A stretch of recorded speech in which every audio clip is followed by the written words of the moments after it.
So I'm on the couch with Bruce Gilden. Welcome to the foundation.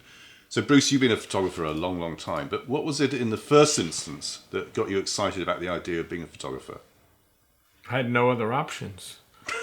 No, actually I was going to university and there was really nothing I was interested in, so I decided to take acting courses, and photography was quite in vogue then, it would blow up. Everyone always confuses the fact that they think that I liked the film Blow Up. I thought it was quite mediocre, just that it's a photographer who photographs a murder.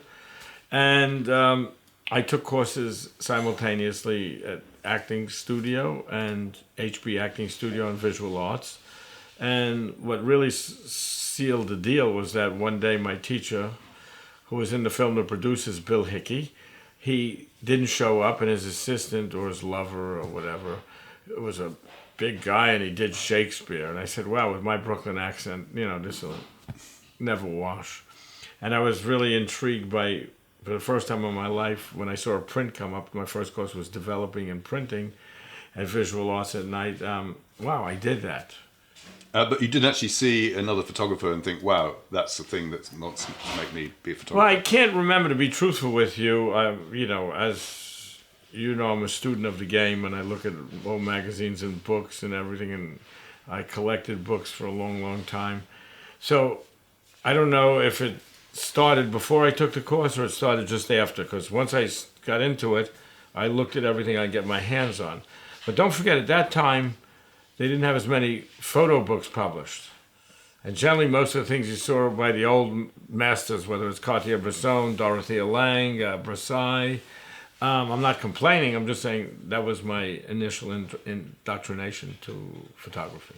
So, you're very well known as a street photographer. Mm-hmm. So what was it about the street that appealed to you in those early days, and in fact, all through your career? Well, the street, first of all, I'm basically shy.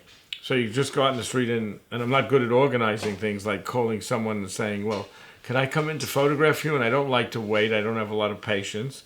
So you can just go out in the street and photograph. So, for example, my first long personal essay was Coney Island, because I had seen Lisette Modell, Ouija's photographs. I don't even know if I knew Leon Levinstein's photographs at that time, but there were a lot of people there, a lot of interesting people for me, not your average-looking people you could find. So I would go out and go out and go out and go back, and I'm a good athlete, so that meant I could get the form of the picture. I was agile enough to combine people that I liked and put them in the frame in a nice way. Of course, that grew stronger and stronger as I learned how to control my imagery.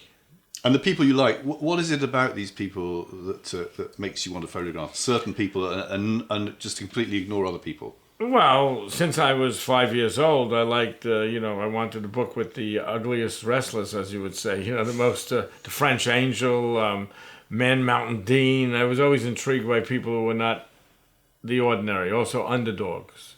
Mm-hmm. I've never liked average for me. My father was a character. He was a mafia type with big diamond pinky rings, big cigar, sunglasses, hat, Cadillac, would wear his boxer shorts, which was a treat, watching television. I idolized him when I was a kid, so I guess that was where my penchant for that came. Mm-hmm.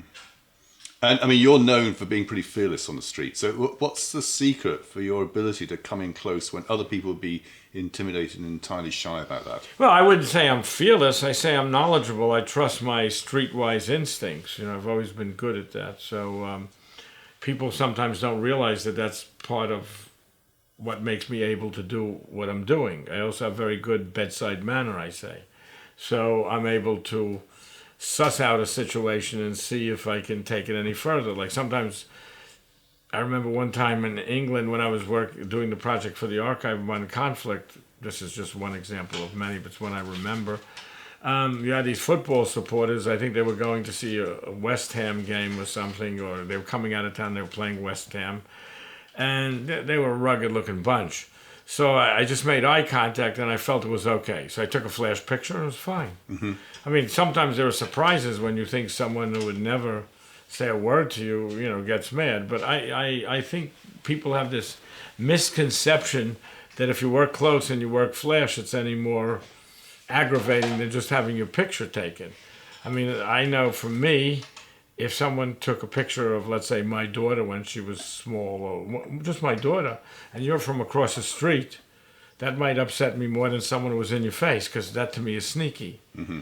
So, I have, a lot of people talk about things, but they don't have knowledge of it. If you know the street, you know how things work. It's like now I've been doing an essay on, excuse my use of the term prostitutes, but prostitutes on heroin and crack. And I go to like the worst area, but I'm comfortable there. It took me a couple times to feel it out, because I know it can be dangerous. But I'm good there. People like me, I wouldn't say I'm fearless, but I walk strong. I look people in the eye, And you're confident. Oh, I'm confident, yes. I won't go anywhere where I'm not confident. Right. I mean, I was on a street years ago in Peru, in Lima. It was like a barrio, and no one was out. It was like 12 o'clock, if I remember correctly, in the daytime. I never took my camera out of the bag. I left. I just had a sense that something bad could happen to you there. Mm-hmm. And if I feel comfortable, I'm fine. So your style on the street has changed over the years. I guess the second big phase is when you introduced Flash. What made you decide that Flash could be part of your language? Well, I always liked film noir. I like those sharp images and the separation between the darks and the whites with detail in between, okay? And it took me years to pick it up because even though I'm not a technician, I'm not stupid about technical things at all. So, because I always worked alone until the last couple of years, now I have an assistant, because it's just heavy to carry the bag and everything, and also it's nice to have company when you're older. But I always worked alone. I always went to the worst areas. So when I add something new, except for wives, it takes me a long time after I've thought about it to do it. So that I wanted to do those pictures with flash for years.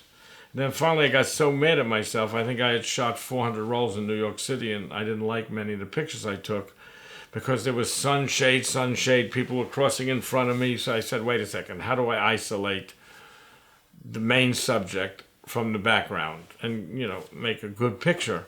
And the answer was flash. So I got mad enough at myself that I started to use flash. And you went also back to the same street. I mean, is it right in suggesting that Fifth Avenue was your main parade? Well, yes, it is. But it was interesting because now I found all these negatives from 1978 approximately to 1984 where I used, the whole book is coming out with Xavier Barral called Lost and Found. And I found all these wonderful images. And I noticed there that I wasn't only on Fifth Avenue. I'd be on Delancey Street, I'd be on Madison, I went to more different places because I guess I was searching, for where I could get good pictures. So once I learned that most of the good pictures I think are on Fifth Avenue, plus also the buildings are quite high on Fifth Avenue, and on one side of the street, since I used a Leica and the shutter speed was only a 50th of a second, the fastest sync speed, that means I can only photograph at certain types of light at certain times of the day. Mm-hmm. So that was a good street, whereas if I was on 9th Avenue, I wouldn't be able to photograph till 5 o'clock in the afternoon. Here I could start at 2:30. Mm-hmm. So there are many factors that are involved as to why, I narrowed it down to Fifth Avenue.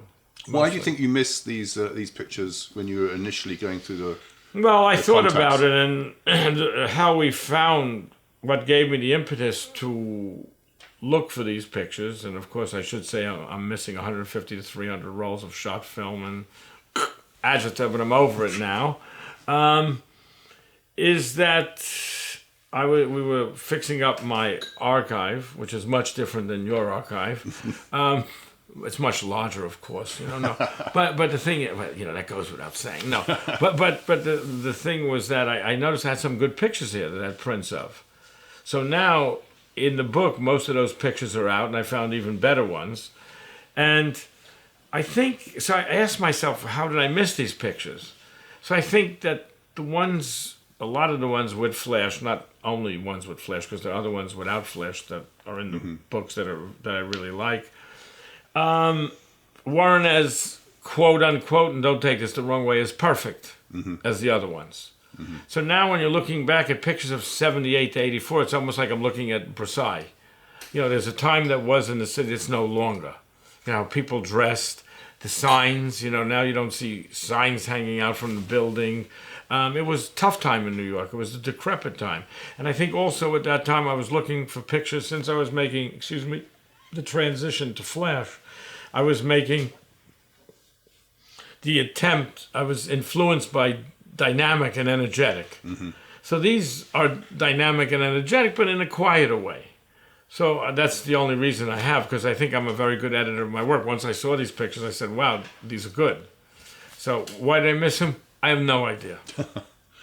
And then you've gone into your sort of final phase, which, you know, surprise, Hey, watch surprise. what you're saying now. Surprise, surprise, you're using colour. And, you know, when I first met you, you were as more black and white than I've ever met any other photographer. And now you've done a turncoat, right? What made you think about choosing colour? Well, I think, look, I do travel, okay, and as you know, you can't photograph the same place forever. You can't do the same things, okay? You know, places change, you change, you're not as passionate. For example, I can do black and white in, let's say, like I did for RATP in Johannesburg. I know I can go back there and do great, very good black and white photographs. Hong Kong, yes, there must be tons of other places in the world I can do it. But New York, I had to change. And I was ready for a change. And I know you know tons about photography, and I think I know a lot, and I would really be hard-pressed to see anyone, how many photographers have done better work doing the same kind of work. On the street or in colour? Either color or on the street. Black and white doesn't matter. It's relevant, okay? Their best pictures are usually earlier on. So it's always nice to do something new. And I was the last person. Like, I used to be quite admirative, and I still am, because I love, post-war Japanese photography. But I admired that all of them did different types of work later on. Not as good as their first work, but they did change. So for me, I think my work is stronger than ever with these pictures. So I'm lucky enough because I worked hard enough and I came up with an idea that works for me. But I don't see in color. That's what's interesting. My wife will say, you can't see that's red? And I have to really look closely. I mean, if it's a bright color, yes. And now you're honing in on these faces very close up, right? Yeah, but I'm also doing waist-up pictures, which I've been doing for a while. So how do you decide whether it's waist up or close in? You just see. Yeah, I mean, it's like saying, how do you decide horizontal or vertical? I think in my whole life, there's only very few times where I was confused, where I said it could be either or, and I had to think about it. You just see it. Yeah. I mean, for example, in my Irish book, excuse me, not one of my best pictures, but there's a guy, well-dressed, little overweight, button looks like it's going to pop off if he takes a breath. I saw that guy for parts of 2 summers. I never took a picture of him until I saw that. When all the details are right. Having said that, how many good pictures do any of us have? I mean... Never enough. It's quite... well, you say never enough, which I agree, but it's a small number. Yeah. It's like baseball. Right. If you hit 300 in baseball, that means you get hits 3 times out of 10. You're in the Hall of Fame. Yeah. In photography, the ratio's even I know. We have to take a lot of bad pictures. Yes. And one of the things, of course, which is your hallmark, is that you tend to find these characters. They, generally speaking, are older because they've matured, and then suddenly you go out and find and get interested in the farm boys and girls. Well, yet again, you're throwing us here. What made you choose that particular genre? Well, what happened is, look, I'm best when I see things. Okay, I don't want to read about it in a book, okay? I mean, comments in books have influenced me, or photographs, like, why did I choose to go to Japan? Because I saw the show New Japanese Photography, I think in 72 at the museum, and I was blown away. It only took me 22 years to get there, but I got there. So what happened with the Farm Boys, if I remember correctly, is I was working with you at the state fairs and Postcards from America. And, after X amount of days, you only stay 3 or 4 days. I'm there for the whole shebang. After 3 or 4 days, you've had enough. So I started to walk through the barns, and I said, wait a second. I took a couple of people's faces, and I said, these look pretty good. So why not do it?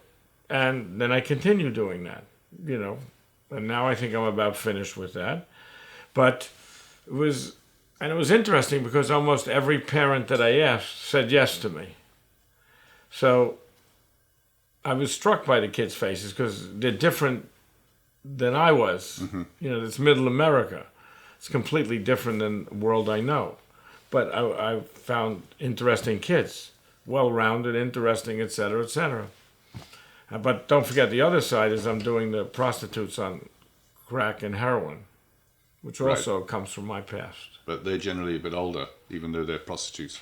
They've seen life. They've seen life. Because one of the features. You mean sex workers? No, sorry.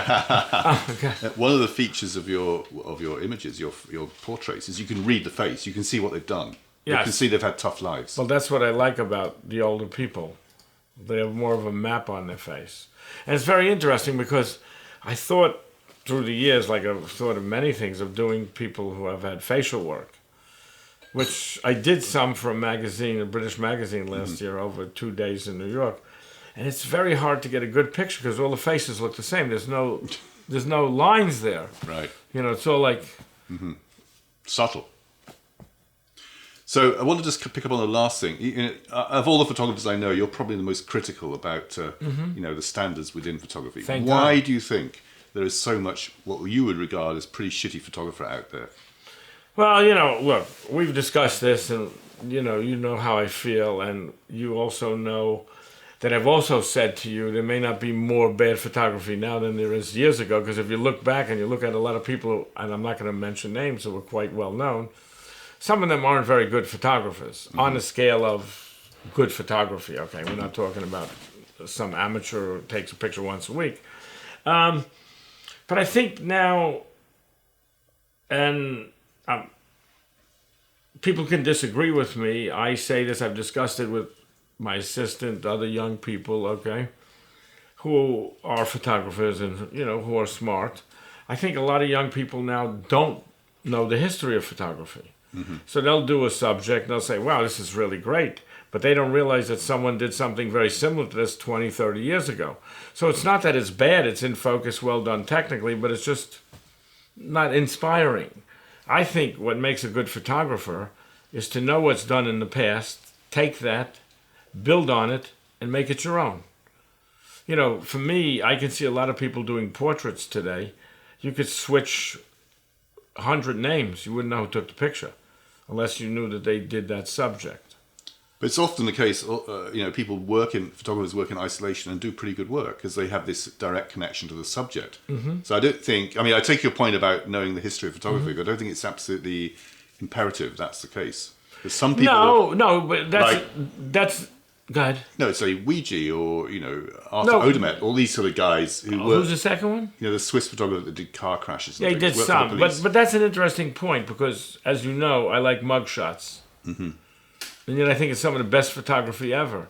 And those guys that had no inclination that they were doing artistically beautiful pictures. Yeah. So I think that might be adding another thing into the mix. When someone's sort of like, Ouija didn't work in isolation, he was in New York City. Mm-hmm. But other people are just doing what interests them, and it's really good. But a lot of these other people are looking to become, well-known, do good pictures. Right. They have their eye on the prize. The guys who did the mugshot had no eye on the prize. Right. They just did it as a workman-like job. And the pictures are, if I had the organization and the money and the time, I would have a huge collection of mugshot pictures. And I'd paste them up all over my house. Because I just think they're unbelievable, especially the older ones, because the characters are just great. And that's been the inspiration for my faces. Right. Now, I think the point about these younger photographers trying to be, famous art gallery photographers is often their downfall, isn't it? Yes. Because like me, you, and I can mention tons of other people, we're lifers. And we do it because we have to do it. Mm-hmm. This doesn't matter. There's no money involved. It wouldn't matter. Mm-hmm. I said to Sophie, that's my wife, the other day, that, it would have been ideal if someone said they can pay for all my photography for my lifetime. And I had nothing. I just was able to do my photography. And I think that's what it's about. And I think that does show through. Yeah. And and it's hard to keep it going. It's not easy. And afraid to stop. I stop often, but then I have to get started, and it's not easy. When I say stop, I mean I take time off or what have you, for various reasons. But I still find the will to get going. You get cabin fever. Well, it's more than cabin fever. It's it defines who I am. It made me go through the drug days. It's something that I'm not done yet. But I will tell you, once I can't do it, I'm done. I will not hang around. Okay. It's like I wanted to be a boxer, and these boxers come back after they've been world champion and they get knocked on their ass in the 5th round. No, hey, it's better to leave with a little good taste in the mouth. Anyway, great to talk to you, Well, Bruce. that's fine. Thank you. Thank you very much.